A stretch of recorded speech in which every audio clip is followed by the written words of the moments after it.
Okay, so I'm really proud of myself. I got my first bee swarm. So here they are in the garden. They're in the little box down there next to the big box. And I've just got my tools out, so I'll go put them over there. It's so exciting. So the girls are coming around for a fire soon, hopefully. Stay there, Charlie. And I think the bees are totally settled.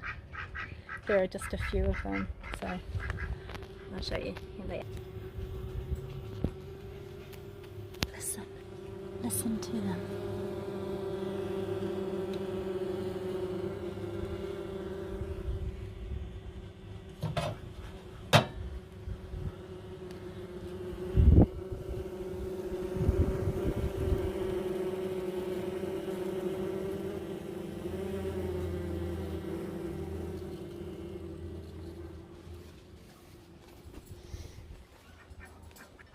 So that was my adventure for the last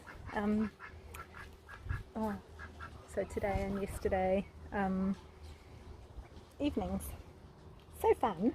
So soon I'll be making candles and balms and honey and all things bee without hurting them, because they're our friends and they're going to pollinate the fruit trees. So, okay, bye. Good night.